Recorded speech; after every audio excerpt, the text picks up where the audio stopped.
Fernando Alonso, obviously returning back to the Indianapolis 500. Not as big of an excitement as it was when he was here a couple of years ago, but still, Fernando Alonso back in Indy Car. I'll tell you what, that's big news. Can we read into the tea leaves about that at all? I don't think so. I think this is just a driver who wants to run all the big races and get that opportunity. I think if he, as far as reading the tea leaves, I don't think we're going to see him ever do a full-time IndyCar season. I think that's sort of past now. I think if that was going to happen, it would have been this year, and we obviously are seeing that's not the case. I think we'll see him back. Obviously, we know he's back for the Indy 500 this year. I think we probably will see him back again next year, but I think we're going to see him continue to run these big races, run these Rolex 24s at Daytona, run the 24 hours of Le Mans, which we saw him obviously win last year. This is just something that he wants to check off the bucket list, I think, and run these big races. And well, Tyson, can you stick around with us? We're going to be talking racing for another half hour. Can you stick around, or do you got to go? Yeah, I can stick around. Sweet. I love it. Tyson and Matthew, obviously both IndyCar contributor. Real quick, Tyson, because we're not going to get into much NASCAR talk today because it is opening weekend of IndyCar. But NASCAR, great win by Denny Hamilton out in the Daytona 500. Great win by Brad Keselowski. Let's talk a little bit of just kind of give us a peek into. You cover that as well for onpitroad.com. Just give us our NASCAR fix for the weekend. Well, the one thing that's been obviously heavily talked about this year is the new rules package for NASCAR, and we're seeing a new package as far as how there are aero ducts on the cars, and that's supposed to be making the racing a little bit closer. Which, I mean, I think if you look at it, Atlanta, you didn't really see the effects of the new rules package. At Las Vegas, you sort of saw it more so in practice than anything. It didn't show up as much in the race. I think people expected pack racing, and I think a lot of people also expected a lot of cautions and these crazy restarts. We didn't see any cautions in Las Vegas aside from the two stage breaks. Yet we still saw one of the closest finishes that Las Vegas has ever produced in Joey Logano and Brad Keselowski battling it out.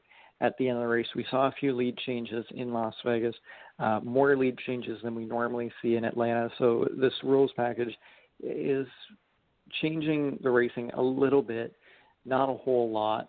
However, it is only a few races in, and this weekend at ISM Raceway, that rules package really won't be in play at all, just because of the track. It's only a 1 mile track.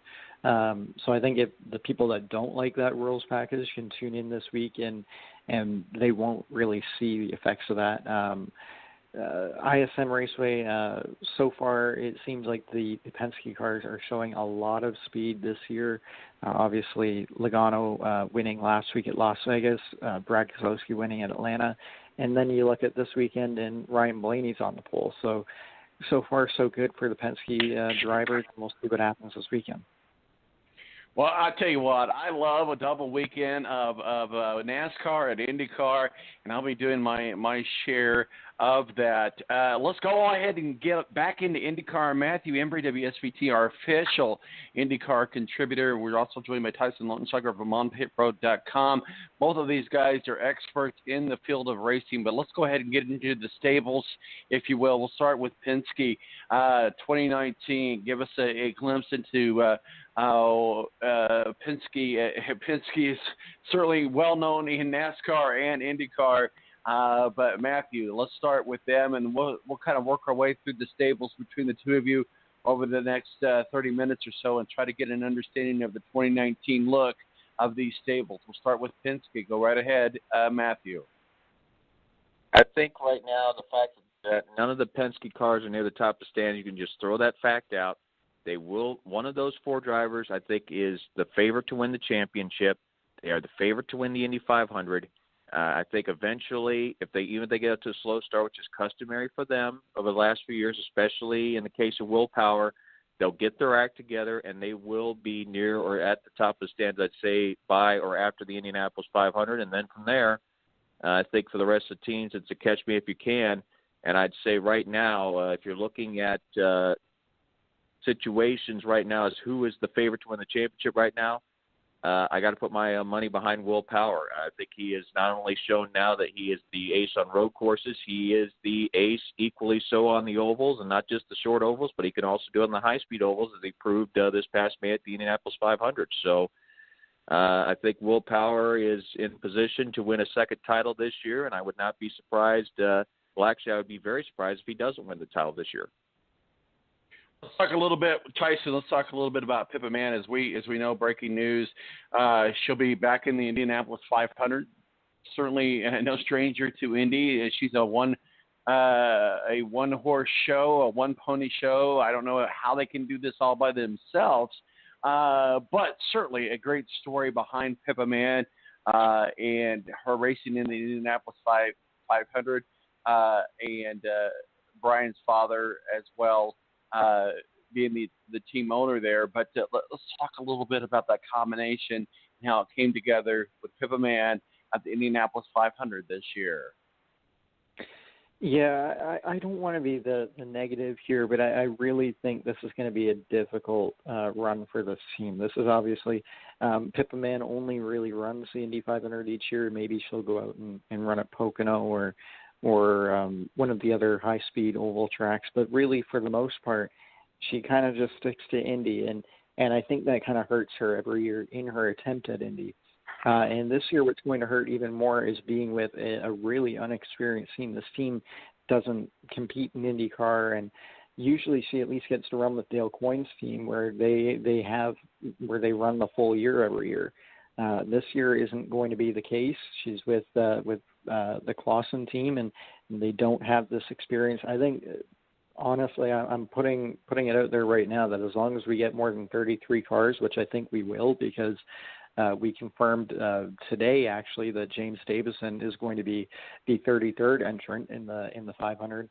So I think as long as we get more than 33 cars, you can put Pippa Mann out. She's not going to make the Indy 500 this year.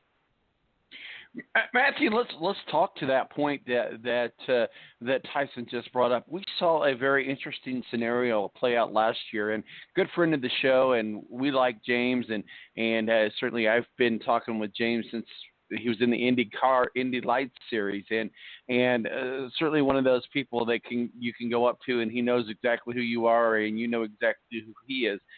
And it was to me personally, just because he's a friend of mine and just because he's been on the show and just because he's a great guy, to me personally, it was gut-wrenching. And you were right there with us, too, when we saw that happen, when we saw James Hinchcliffe get bumped from the Indy 500. Can Pippa Mann create a scenario like that again, even if it's not for James Hinchcliffe, but for somebody else? Because we saw Pippa do very well at qualifying last year at the Indianapolis 500. I'll take a look at my big board and see the drivers who are in the danger zone right now. For instance, last guy I have in is Jack Harvey, who is with Meyer Shank. J.R. Hildebrand is 32nd on my list. Santino Ferrucci, who's a full-time regular with Dale Coyne. Colton Herta is 30. Obviously, I'd say if he has a good run this weekend, I'm going to have to move him up. But then look who also would start dropping into like row 10, a guy like Connor Dale, Andretti Autosport. The situation is just ripe with possibilities that somebody good is going to be left out, especially if some of these, like say the guys like a Jordan King has a good run and moves up. Maybe an RC Ursa gets that second Youth Coast ride and moves up the list. Someone big is going to bite the dust. It's always going to happen. That's how you have it with the fastest 33. Not that that's a bad thing. That's part of race. That's just the breaks of racing and getting the best drivers in the field. Sometimes it's not the most popular name that gets in because of that. But the fact of the matter is it ensures that it's a competitive field and it's a strong field. And, this situation, I think Ty will agree with me, is that with situations like this, you're always going to have a scenario where someone big is going to get left out. It's always been the case at Indy, and I don't think it's going to change when we get to May here in a couple months. Tyson, I don't know about you, but I am totally okay with a real true bump day.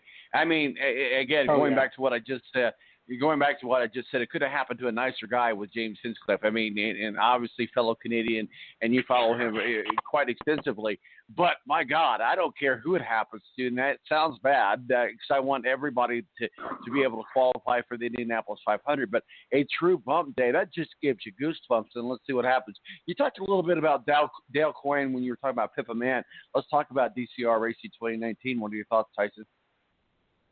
Well, I think DCR could be in for a pretty strong year, and I think they have two drivers that are pretty secure with them this year, which we don't often see out of Dale Coyne. Sometimes, the last few years we've seen Sebastian Bourdais, and we know he's going to be there. We know he's going to be there all year. But in the last, 4 or 5 years, we've seen a revolving door of drivers in the second car. We've seen Carlos Huertas, we've seen Santino Ferrucci, we've seen a lot of different drivers over these last few years. But I think Ferrucci, right now, as long as funding doesn't run dry, it seems like he's probably going to be in that 19 car all year. And while a lot of people have their own preconceived thoughts about Santino Ferrucci for past incidents that happened in racing, I think Ferrucci is a really talented driver, and I think he could maybe help elevate that second car, because we see each year the 18 car is the team's lead car, and it runs really well with Bourdais, and then the 19 is pretty far behind. But I think maybe having a driver consistently in that car, Ferrucci could do well on a more consistent basis. The only thing is, and Matt kind of touched on it, when it comes to the Indy 500, Ferrucci is very he's untested on high-speed ovals, and that could be a challenge. But then again, Zach Clayman DeMello last year got in that car, got in that seat just before the Indy 500, and I think a lot of people were thinking, Clayman DeMello, not a lot of IndyCar experience, was not expected to be in this car for the 500.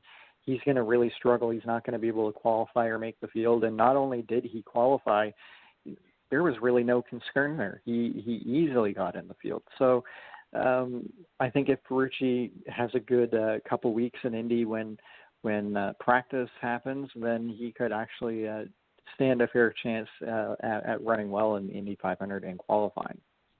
We're talking with Matthew Embry, WSBT, our official IndyCar contributor, on pitroad.com, writer and contributor, Tyson Lautenschlager from up in Canada, who covers both NASCAR and IndyCar.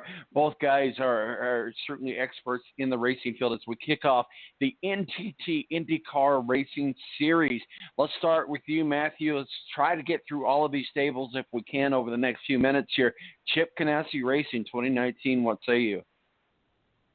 I think right now, Scott Dixon, the question is how many more years is left in him. I think he still has the possibility to maybe win one or two championships. And then, of course, the question is about the heir apparent to Scott Dixon's Felix Rosenqvist. How long is it going to take him to be, the competitive driver that we all think he can be? I mean, a lot of my expert friends say that he could be the next superstar in this series, maybe the next Kenny Breck. Obviously, the Sweden ties there.